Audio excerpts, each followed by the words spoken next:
আসসালামু আলাইকুম ওয়া রাহমাতুল্লাহি ওয়া বারাকাতুহু নাহমাদুহু ওয়া নুসাল্লি আলা রাসূলিহিল কারীম আম্মা বা'দ। সম্মানিত দিনী ভাই বোনেরা, আপনারা সকলেই কেমন আছেন? আশা করি আল্লাহ সুবহানাহু ওয়া তাআলার রহমতে সকলেই ভালো আছেন। আমিও আল্লাহ সুবহানাহু ওয়া তাআলার রহমতে খুবই ভালো আছি, আলহামদুলিল্লাহ। সম্মানিত দিনী ভাই বোনেরা, আপনাদের মাঝে আজকে একটি চমৎকার বিষয় নিয়ে আসলাম। বিষয়টা হইতেছে মনে আশা পূরণ হওয়ার জন্য গুরুত্বপূর্ণ একটি আমল। মনের আশা পূরণ হওয়ার জন্য এটা গুরুত্বপূর্ণ একটি আমল এবং পরীক্ষিত আমল।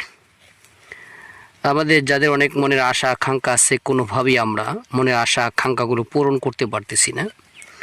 যদি এরকম কেউ থাকেন, আমি আপনাদেরকে বলবো তাহলে আপনারা কোরআনে এই আমলটি করুন। ইনশাআল্লাহ এই আমলের বরকতে অবশ্যই আপনার মনের নেক আশাগুলো আল্লাহ পূরণ করে দিবেন ইনশাআল্লাহ। তবে ভালো কোনো আশা থাকতে হবে, খারাপ কোনো মনে আশা পূরণ হবে না। যাদের ভালো কোনো নেক আশা আছে মনের মধ্যে, ইনশাআল্লাহ সেই আশাগুলো আল্লাহ তাআলা অবশ্যই পূরণ করে দিবেন ইনশাআল্লাহ। কিভাবে আমল করবেন, কিভাবে করবেন, চলেন আমরা জেনে নিই। এই আমলটি করতে হবে আপনাকে যে কোনো সময়, দিনে অথবা রাতে, যে কোনো সময় আপনি করতে পারবেন। তবে ভালো হয় রাতে করতে পারলে ভালো, নিরিবিলি করতে পারলে ভালো। যদি সময় না হয়, আপনি যে কোনো সময় আমলটি করতে পারবেন। অজু করবেন, যদি অজু থাকে তো আলহামদুলিল্লাহ ভালো, যদি অজু না থাকে অজু করে নেবেন। অজু অবস্থায় কিবলামুখী হয়ে বসে প্রথমে কয়েকবার ইস্তেগফার পাঠ করবেন। আস্তাগফিরুল্লাহ আস্তাগফিরুল্লাহ আস্তাগফিরুল্লাহ, এইভাবে কয়েকবার ইস্তেগফার পাঠ করবেন। এরপরে কয়েকবার দুরূদ পাঠ করবেন। আল্লাহুম্মা সাল্লি আলা মুহাম্মাদি ওয়া আলা আলি মুহাম্মাদ কামা সাল্লাইতা আলা ইব্রাহিম ওয়া আলা আলি ইব্রাহিম ইন্নাকা হামিদুম মাজিদ। আল্লাহুম্মা বারিক আলা মুহাম্মাদি ওয়া আলা আলি মুহাম্মাদ কামা বারাকতা আলা ইব্রাহিম ওয়া আলা আলি ইব্রাহিম ইন্নাকা হামিদুম মাজিদ। এইভাবে কয়েকবার ইস্তিগফার ও দুরূদ পাঠ করা হয়ে গেলে এরপর কোরআনে কারিমের একটি আয়াত, এই আয়াতটি বলতে পারেন কোরআনে কারিমের সবচেয়ে বেশি আয়াতটি আছে, অর্থাৎ প্রত্যেক সূরার শুরুতে বিসমিল্লাহির রহমানির রহিম।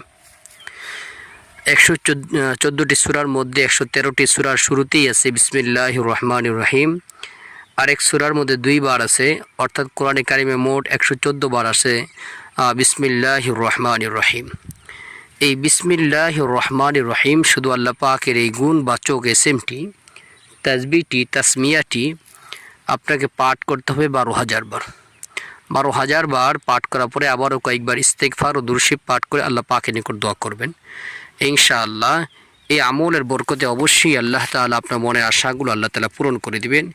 এই আমলটি কতদিন করবেন? এই আমলটি আশা করি প্রথম দিন করলে আপনি ফলাফল পেয়ে যাবেন।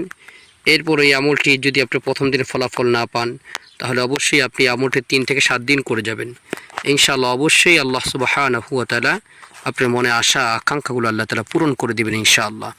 আল্লাহ তাআলা আমাদেরকে যে কোনো সমস্যার সম্মুখীন হলে কোরআনে আমল করার তৌফিক দান করুক, আমিন। আসসালামু আলাইকুম ওয়া রাহমাতুল্লাহি ওয়া বারাকাতুহু।